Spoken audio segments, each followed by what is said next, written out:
The following is a Comfortably Zoned Radio Network production. We are back. Box score from Nedick at the Old Garden on 49th Street. I'm Ralph Tyko with the Comfortably Zoned Radio Network. We have a terrific panel for Hal today. We have George Case III. Hello, George. Hello. And we have David Hubler. Hi, how are you? And we have me, the weak link of it all, Ralph Tyko, Comfortably Zoned Radio Network.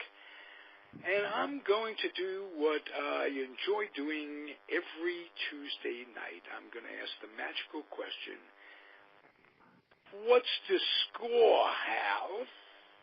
Well, the score this week is a discussion of something that happens every October, and I don't mean the World Series.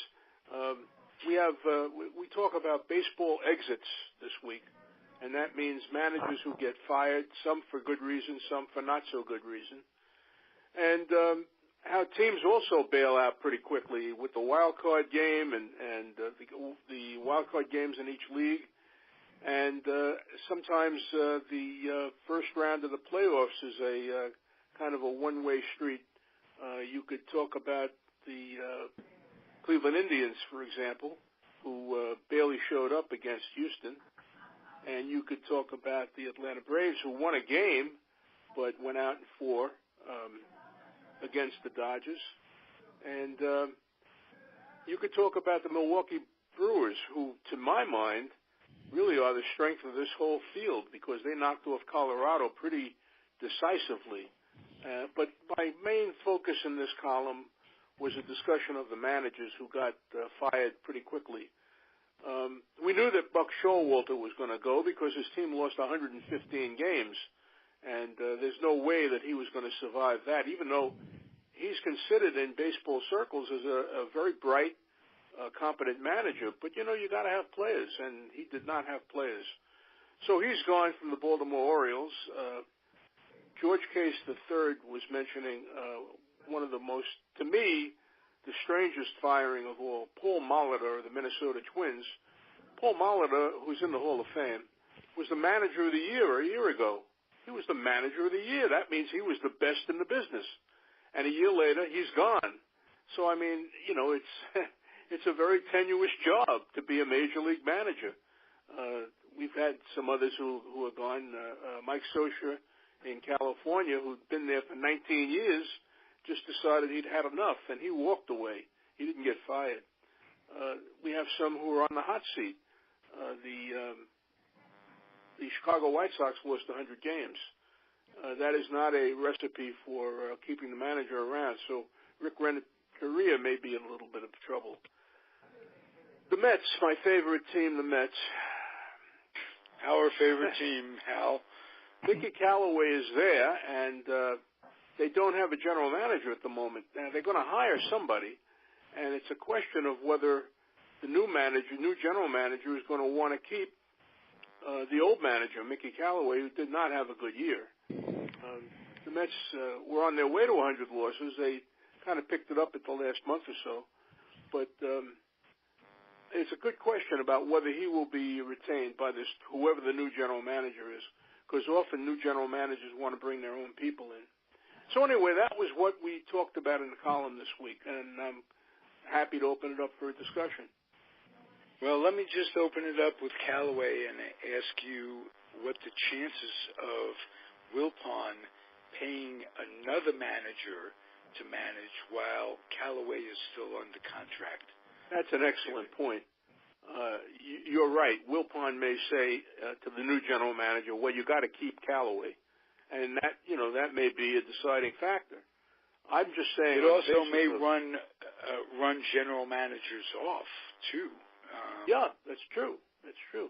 But I'm just saying on the basis of the performance that he put in this year, it was not a endorsement, I thought, for another year. I think he's got one more year, maybe 2, on his contract. And right. Most managers who get fired have another year or so on their contracts. But if they get rehired by somebody else, like I believe Showalter will get a job because there's too many openings and he's too good a manager to pass up. So I was surprised he lasted that long. I thought he was going to walk away when they dropped, when they were heading toward the 100 mark. You could just see the frustration in his face night after night.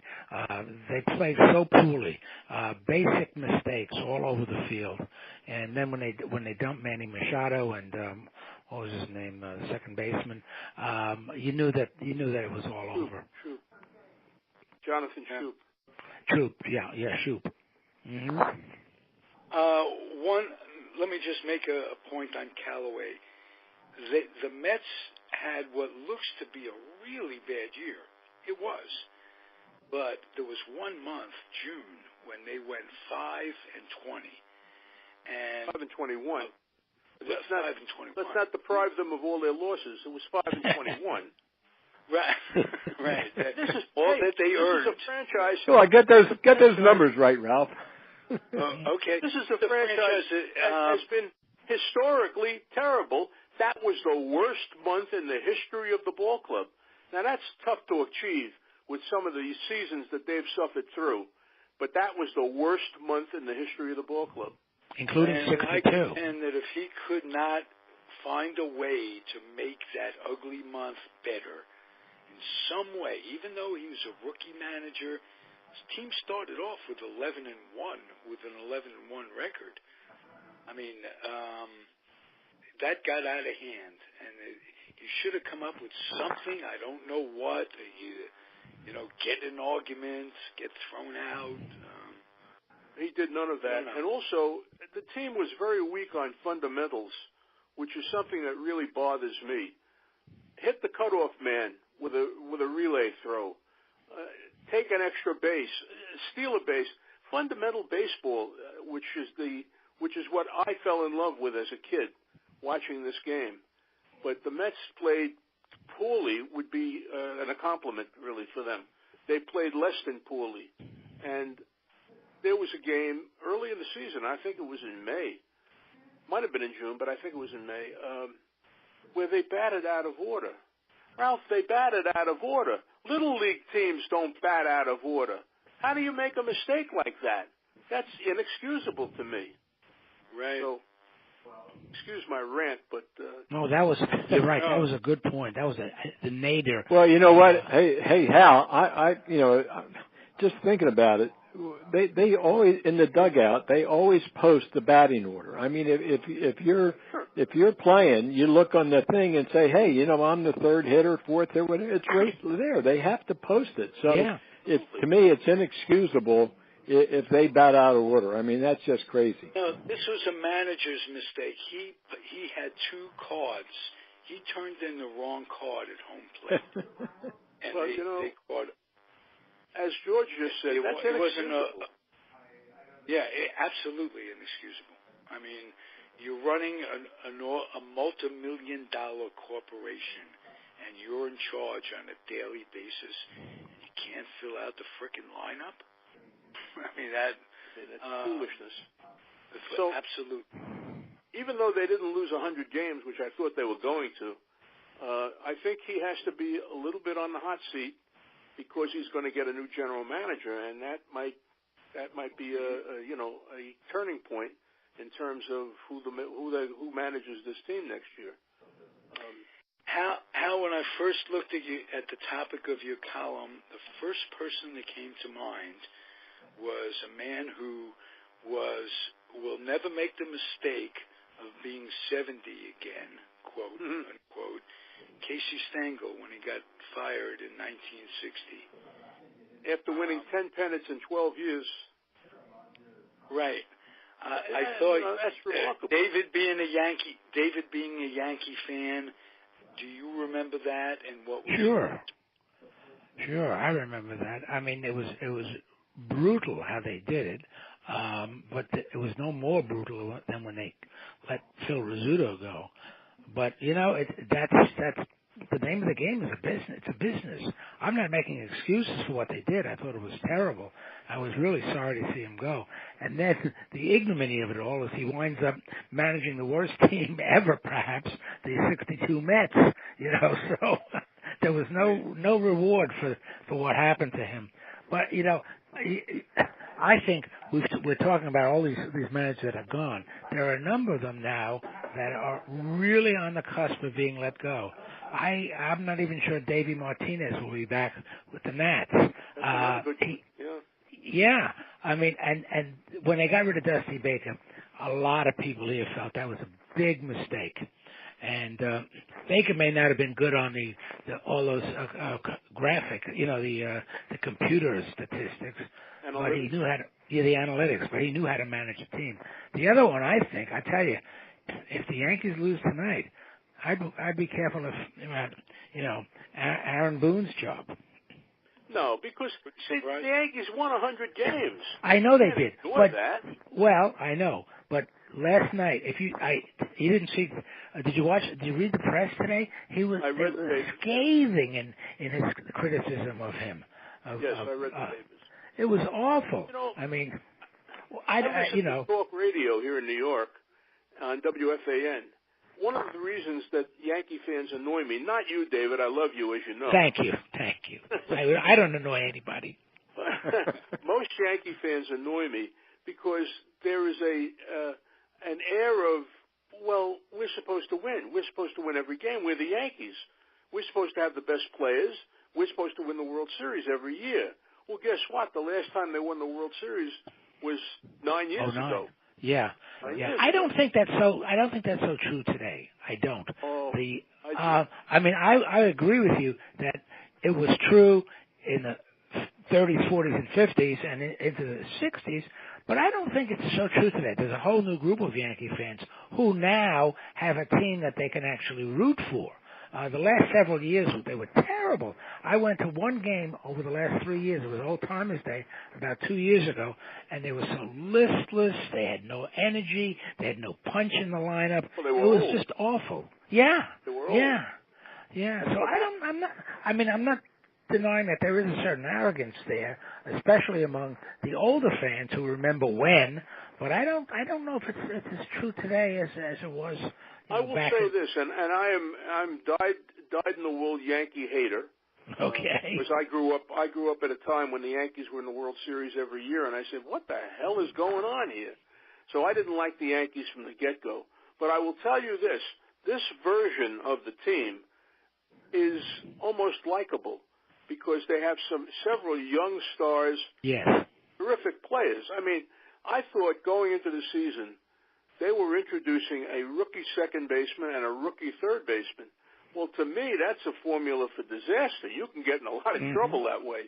But those two rookies in a pennant race, and that worked out for them. Those two kids were terrific. They should be 1-2 in the Rookie of the Year balloting. They were wonderful. Well, that's another story you might want to write about. I think they're going to give it to, the Japanese import on the A's. On the Angels. That's a lot of time on the DL. I know, and I don't think. I saw one article said, he's the next Babe Ruth, and the guy's played 1 year. He was on the DL for a lot. I mean, to call him the next Babe Ruth is just absurd. I think his numbers to both the third baseman for the Yankees, Andujar. I think Andujar had better numbers. I think he did. And I was surprised Andujar really came along strong because Gleyber Torres was the guy that, if you're going to make a season pick at, say, April, May, or June, he was the guy that was playing very well and didn't look like a rookie. So, I mean, you go into a season where you're introducing half your infield as rookies. That's not a good situation. But they won 100 games, and you're firing the manager because he lost 3 games if he loses tonight? I don't know. I mean, I certainly wouldn't. But because Aaron Boone has a history with the Yankees anyway, a good history. Won a pennant for you. I know, but it's like this all over. The Capitals win their first Stanley Cup ever, and the manager's gone the next year. Well, that was a contract thing. Well, I mean, whatever it was, it was a contract thing. So what's the matter? They couldn't give the guy a raise? Listen, I agree. You reward success. Yeah, but of course. It's not my money, that Yeah, they're I spending. know, yeah. So, you know, But- I gotta say something about Gleyber. Not only was he a terrific second baseman, but when D.D. Gregorius was hurt for a big chunk of the season at the beginning, he moved over to shortstop. Yeah, right. And did a And that's really another good thing job. you have to give them credit for, or you have to give Aaron Boone credit for. He went through a lot of injuries. I mean, they lost 6 weeks Yes. worth of Aaron Judge. Aaron Judge, yeah. Yeah, Now, yeah. You know, he's a big part of that lineup. Oh, yes. And Sanchez didn't have a good year, and he Sanchez got had a terrible year. And then, of course, the guy they were counting on, Bird, he fizzled out. Exactly. And he was supposed to be the starting first When baseman. you reflect on all of that, Aaron Boone did a pretty good job. Okay, we'll keep him. And when Bird goes down or Bird fizzles out, they come up with this guy Luke. Yeah. Whatever. Nobody ever heard of him. No. Right out of That's left right field, in. you know? Doesn't he look a lot like, what's his name? I keep thinking, every time I see him, I say he looks like the big slugger that the Yankees had. They got him from, he played for the A's a good number of years. Big, brawny guy, you know, hit a lot of home runs. Balboni? Who? Steve Balboni? No. He and his brother both played. Giambi, yeah. Oh, Jason Giambi, right. Yeah, I mean, he's got this big, broad chest, just like Giambi. Anyway, yeah, he came out of nowhere. I don't know how the Cardinals let him go, but... So, I mean, the Yankees have a great scouting system, and they find players, you know? Yeah, and they have a great farm system, too. So I'm thinking, you know, these guys, you rookies you were talking about, next year, they've had that experience under their belts. Hopefully there'll be fewer injuries, and we'll see what happens. Although I'm not giving up yet on this, believe me. Okay. George Case, managing has been said to be very, very subjective. Whether a guy is doing a good job, a guy doing a bad job. Was there anyone your dad played for that he thought was a good manager, really good and underrated? And conversely, was there anybody he played for that he didn't think was much of a manager? Well, I'll tell you, Ralph, a couple of things about that. First of all, my dad only really had 3 managers that he played for, and 2 of them were in the Hall of Fame. That's Bucky Harris and Lou Boudreau. So, you know, those 2 guys, you know, really did well. And Boudreau in 48, you know, won the World Series, and in 47, I believe it was, Bucky Harris won it for the Yankees. So, you know, those 2 guys are great managers. The other manager my dad played for was Ozzie Bluege, and Ozzie Bluege was a terrific player, but was saddled with, you know, not a lot of talent, which is what happens. And what Hal's article talks about, you know, the fact is that a lot of baseball managers, if they don't have the players, you know, no matter how good they are, they're not going to win. And I just wanted to mention one thing to you about a little bit of the history and David with Washington, but in 1961 with the expansion Senators, Mickey Vernon, it was his first year. They brought in a bunch of older veterans, and this team started off well. They played 500 baseball the first 2 months of the season. I think they were 30-30, and then they wound up being 60-101. They lost 2/3 of their games in the last part of the season because all the veterans got tired. Well, 2 years later, you know, Mickey is surrounded basically by a lot of the same players, and he gets fired, and they bring in Gil Hodges, and Gil Hodges can't work miracles with those players, and so, you know, Gil looks for the greener pasture, and he winds up going to New York, and just so happens to have the miracle Mets, and everybody was having great seasons, and they win the World Series. So, you know, it really is it's a difficult thing with managers, and as Hal pointed out in his article, you know, managers are hired to be fired, and most of them recognize that.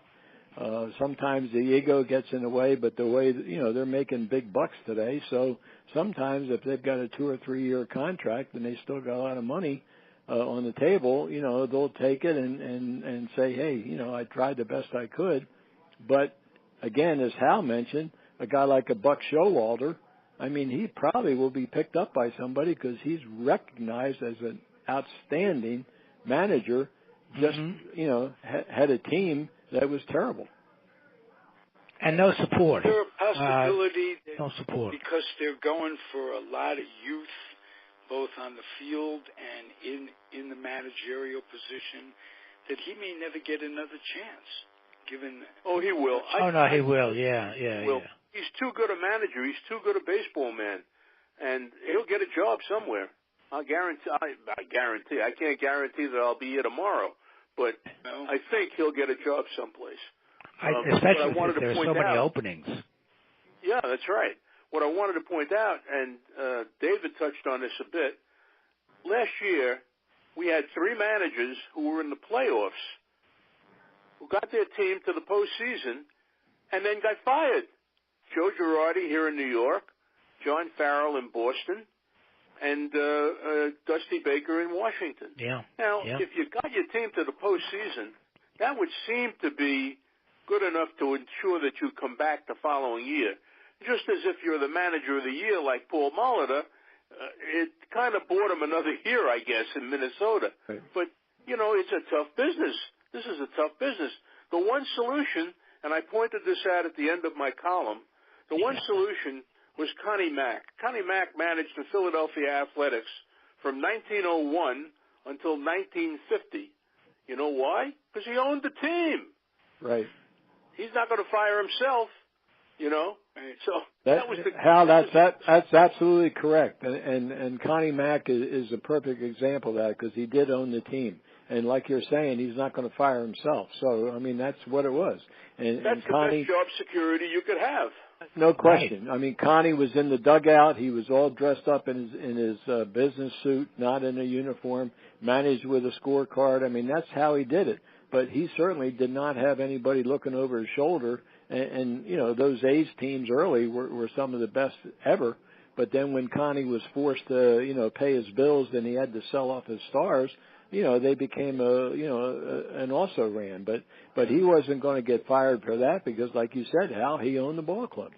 Hey, George, your dad managed in the PCL, didn't he? Right, he did. He managed Hawaii 2 years, right. Yep. What was that experience like for him? Do you know? Well, they it was fine. I mean, they had they did all right. They played probably 500 baseball, but they didn't have a lot of talent because they were the AAA Farm Club of Washington. So there were some good players. My dad would have them for a while, and then they'd go up, and then they'd bring down some young guys and that kind of thing. But that's what minor league baseball at that level, the AAA level, is all about. My dad also, managed in Oneonta, New York, which is a short season New York Penn League, where Buck Showalter also managed, and that was the development league. That was a different kind of thing because there you're grooming and you're trying to get these kids that are first year out of college, ready to become a professional ball player. So a development league like that was where my dad really enjoyed managing. The pressure was a little bit different when he was in Hawaii because the fans and all expected him to win. But on the other hand, they didn't have a lot of talent to do that. So they did the best they could with what they had. So if they had, give you an example, Freddie Valentine was a terrific player for Hawaii. 1 year, I think he had like 59 stolen bases and 25 home runs and hit like 330 or something like that, was called up to Washington and had a good career with Washington, but that left a huge void in the Hawaii. What are you going to do? And then another example was when my dad was coaching out in Minnesota in 1968, they thought they were going to go to the World Series. They really had a great team. Killebrew, Allison, those guys. Killebrew tears his hamstring up in an all-star game, only plays 100 games the entire season. Minnesota winds up, I think, in 6th place or 7th place after they thought they might go to the World Series. The next year, Killebrew is healthy. Billy Martin gets the job, and they win the divisional title. So to me, it's a crapshoot. If you got some good talent, that's one thing. But on the other hand, if you've got no talent, but you're a good manager, you know, like you're talking about a Showalter, I agree with you, Hal. I think he's going to wind up someplace because he's a very knowledgeable baseball guy. You know, Billy Martin is a good example. Another one is Leo DeRocha. Right. Those guys, when they got to a new team, invariably the first year or so, they would win and win big. And right. then they kind of wore on the nerves of their players, I think. And it became an issue for them. Billy, of course, here in New York, got fired 5 times. Now, right. that may be a record. I mean, I don't know. But between George Steinbrenner and Billy, it was like just pouring kerosene on the fire. Well, you're right about that, Hal. And, you know, that's part of the managing thing, too. Sometimes they make a change because, you know, managers, they wear themselves out. The players don't respect them. The players are plotting to, you know, do whatever they can to get rid of the guy because they don't like him. And I'm sure, you know, we're a lot of guys, you know, Billy Martin was a feisty, combative kind of guy. That whole thing with Reggie Jackson and other players. And Leo was always, you know, going after people. So I agree with you. Sometimes, you know, the clubhouse situation is one that the average fan doesn't see, but it might really be a problem with some of these ball clubs. It was Leo DeRocha who said nice guys finish last.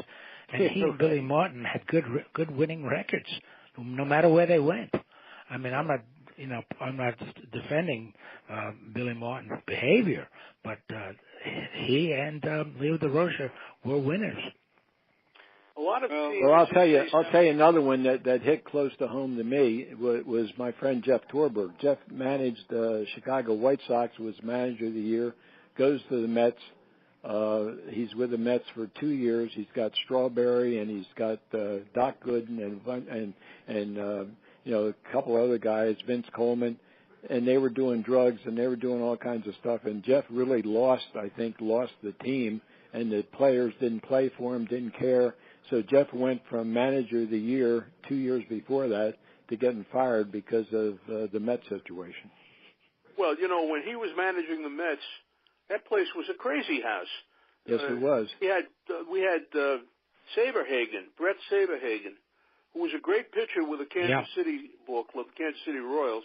When he got to the Mets, he was in the twilight of his career, I guess, and he went a little crazy. And he sprayed bleach on the reporters in the dressing room because he didn't like a question. Well, stuff like that was going on all the time.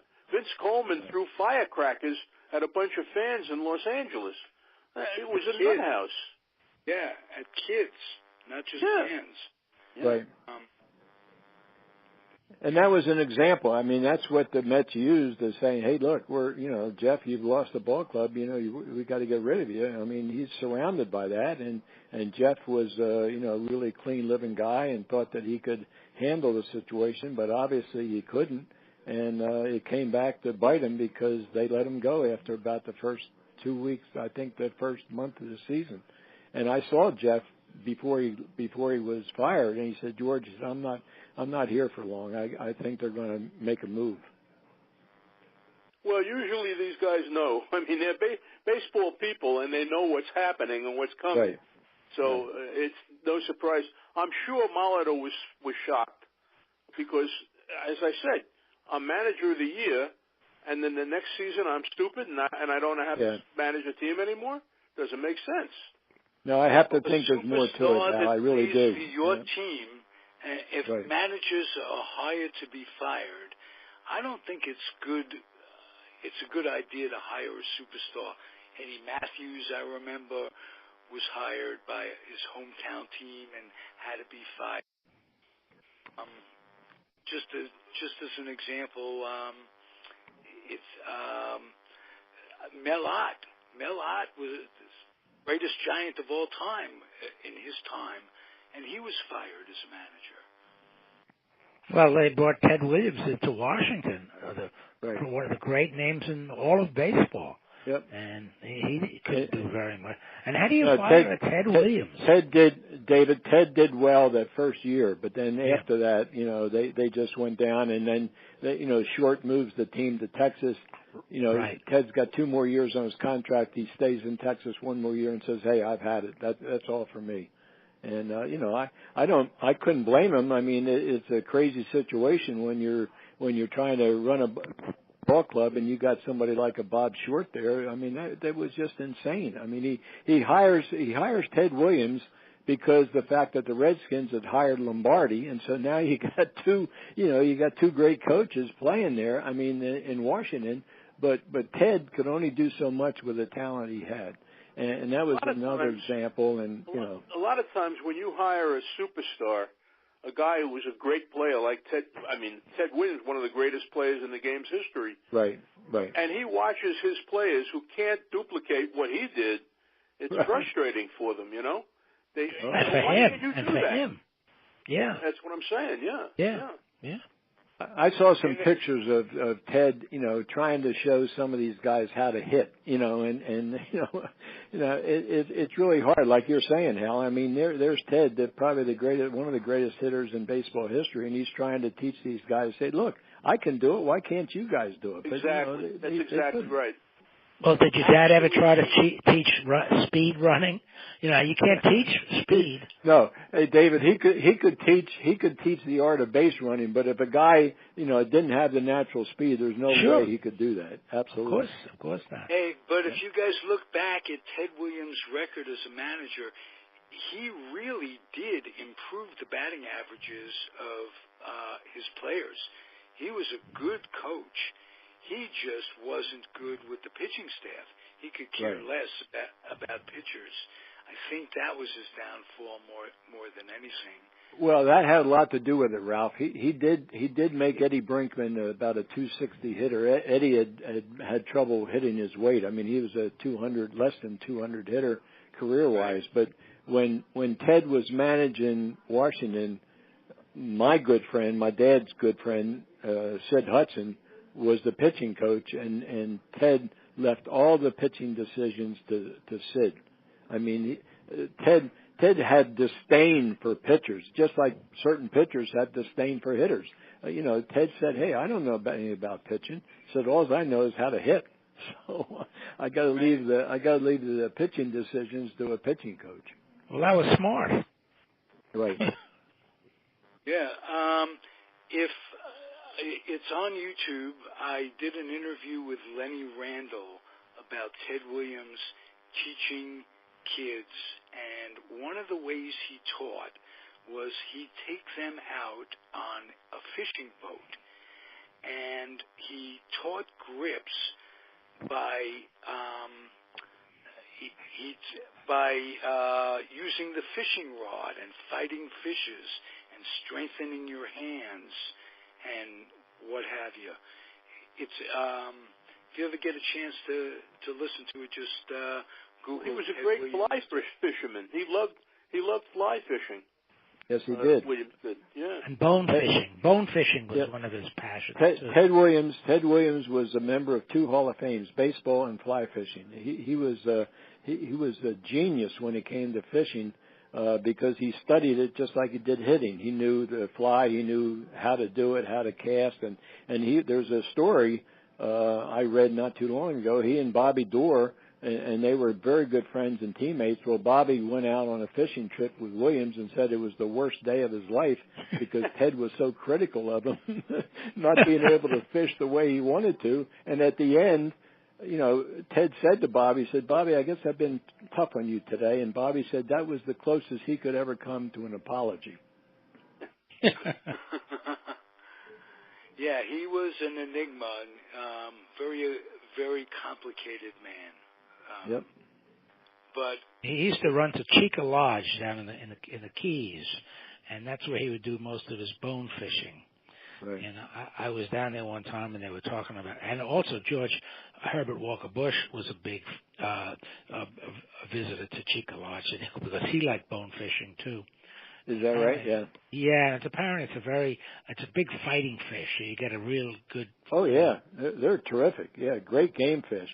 Yeah. And the way they fish for those is that they're in a boat and they're standing up because they're in very shallow water, and they actually cast the fly right to the fish. So there's a real art to bone fishing, and they're supposed to. I've never bone fished, but they're supposed to be tremendous fighters. And Ted Williams, you're right, David. He had that lodge, and he loved the bonefish. Hey, another art is tying the actual bait, the hooks, and putting on, fly tying, right? Absolutely. Fly tying. Okay. Yep. And he was supposedly great at that as well. He was.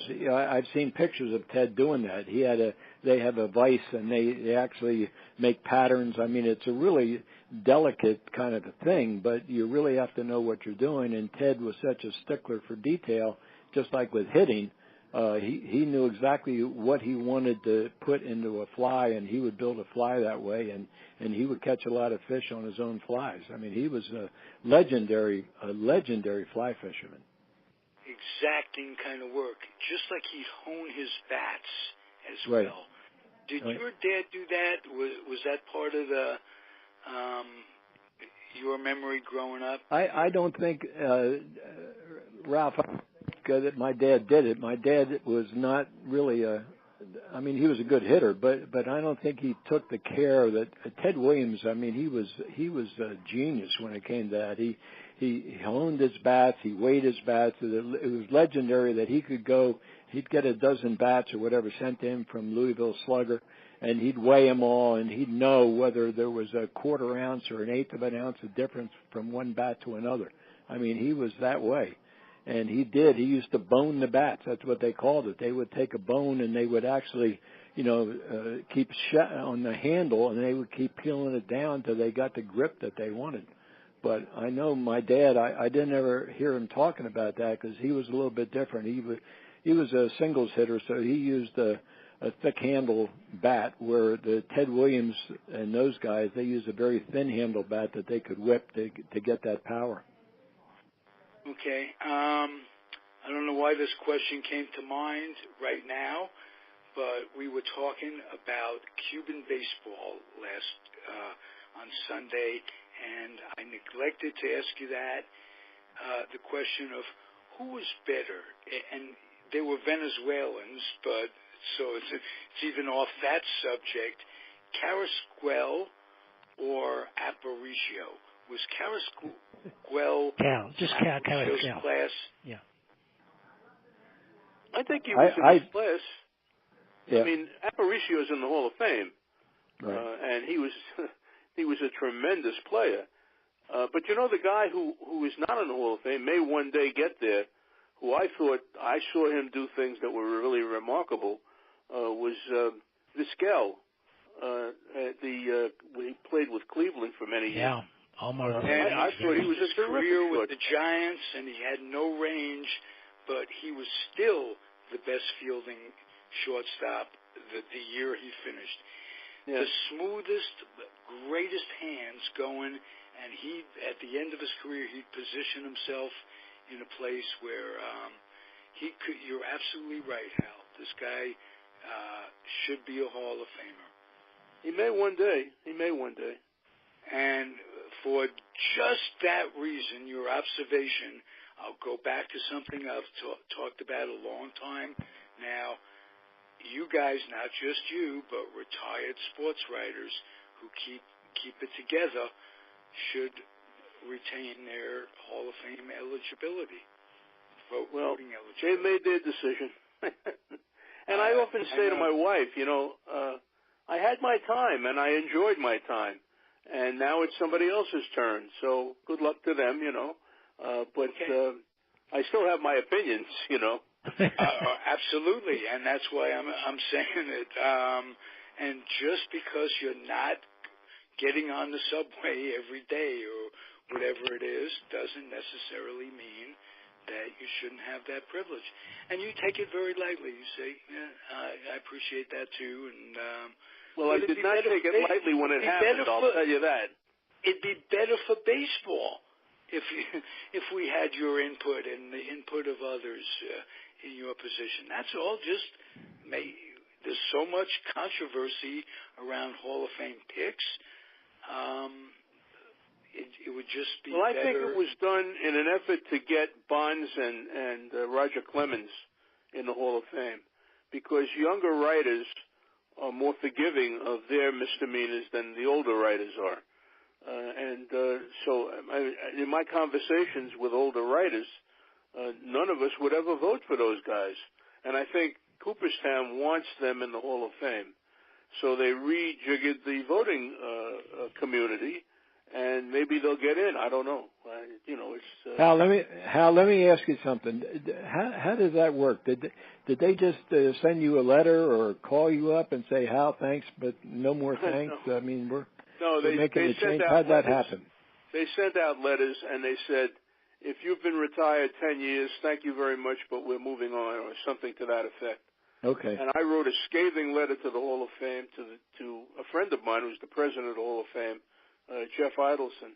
And I told him that I considered my vote a sacred trust, and I didn't fool around with my vote. I know voters who gave their ballots to the laundryman, or gave their ballots, or threw their ballots away, or voted foolishly, just to put a guy's name in there.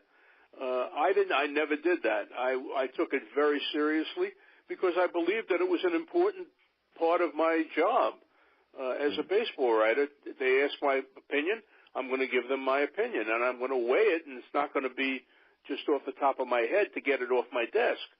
The ballot would stay on my desk for about 2-3 weeks before I sent it in because I thought about it. I really did. Now, do the younger people do that? I don't know. I don't know what they do. But, I was very angry about it, and I wrote Jeff Idelson a blazing letter. A lot of my people who were with me and my age group did the same thing. But, it's not up to him. It's the board of directors.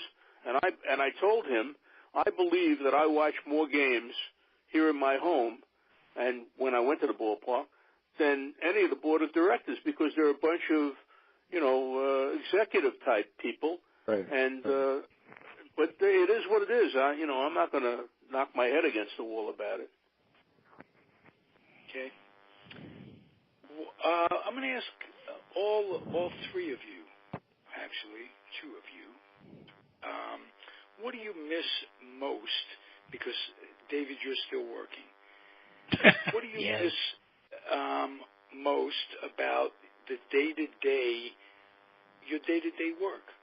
Be a worker. I mean, what is it that it's like a fire horse type, a fire dog, or whatever it is? I can answer that two ways. I can answer it seriously, and I can answer it whimsically. My whimsical answer would be... Oh, okay, yeah. But answer both. I am. My whimsical answer would be, I miss the commute. It was such a wonderful adventure to go on the Long Island Railroad or to go on the subway. I miss that like I miss, nausea. So that's one thing. The serious answer is, what I miss is that every day was different. I would come to work in the morning, and you would never know what was going to come across your desk, what you were going to have to do that day. I mean, I remember one day, 4 o'clock in the afternoon, I'm getting ready to go home. Charlie Finley dies on us. So that took a lot of work. It was an obituary that had to be written.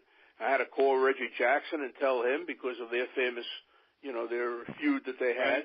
And I had to call other ball players and stuff like that. It took a lot of work. But it's the kind of thing that just comes up. Something happens. And all of a sudden, you're thrust onto a big story. So that was the part that I enjoyed the most, the knowing that I would come to work and not knowing what I would have to do on a given day. Okay, great answer. George Case III. You were in the athletic footwear business for many years.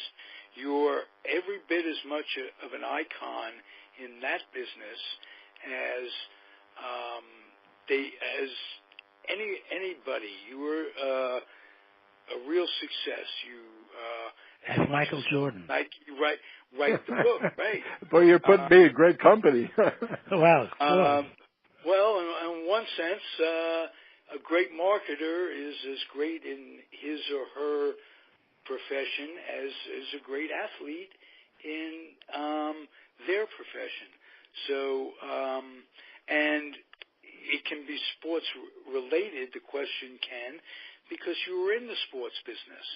So what do you miss the most? Well, that's what I miss, Ralph. I mean, I was in it for 30-some years and, knew a lot of athletes and new coaches and new teams and all that, and I do miss that day-to-day.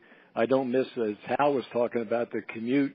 I don't miss getting on an airplane on a Monday morning and getting home Friday night. I don't miss that at all. I'm traveling around the country in different time zones, but the day-to-day being in the athletic footwear business and being part of that life, I do miss that. Now, I must say that the last couple of years it's been fun for me because when I was in business, we didn't have the internet, and now we do, and I'm online with a lot of people that I know of but did not meet personally, but we've got that common bond about baseball or sports and these kind of podcasts that we're doing now. That's a lot of fun for me. So, that's replaced, my day-to-day activities that I did for 30-some years. I'm now doing it more or less on my time, but my pleasure is talking about baseball and sports history, and I really enjoy it. That's music to my ears, my friend, because all three of you are such an asset, not only to the station, because all we're about is talking ball, keeping the memories alive, but we help each other get through it. You know what I mean? I'm almost tearing up. Love it with you guys. Well, hey, it's great. I know David and Hal. I mean, and you, Ralph. I mean, I personally enjoy looking forward to these sessions every week. Both the one we do on baseball and the one we do today with Hal's columns. I mean, they're very interesting for me, and I know that the life that Hal had as a sports writer and the life that David had in his career and the books. I mean, I was so happy that, when we first met a couple of years ago, David, flattered me and called me up and said, hey, I'd like you to provide me some information. If you of course. And, I mean, to me, that was a real compliment, and I enjoyed doing it. So, this has been a real pleasure for me. Well, let me tell you, obviously an incredible pleasure for me. While I'm thinking of it, let me tell David and Hal, who are both published authors, my experience as a kid going to the New York Public Library with both my grandfather and my uncle at different times, and going in and them explaining not only the Dewey Decimal System, all that, but cards and cards. You'd open a card and they'd say, what, that man who wrote that published book. I mean, the prestige of being an author to a kid from a family who promotes reading and all that. I have so much ultimate respect for you guys. So there you go.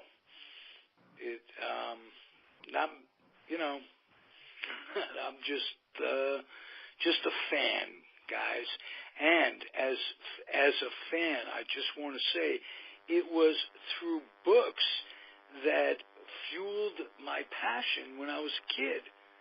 Vegas and Rec, A Day in the Bleachers, all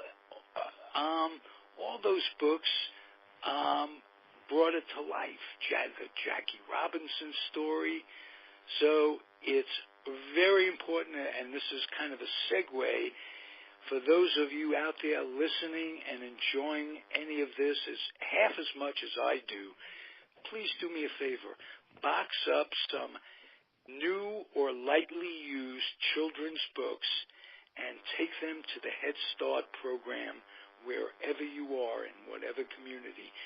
Kids need to read. They need to get their noses out of the devices and the computers. They need to develop a passion. They need to be school ready.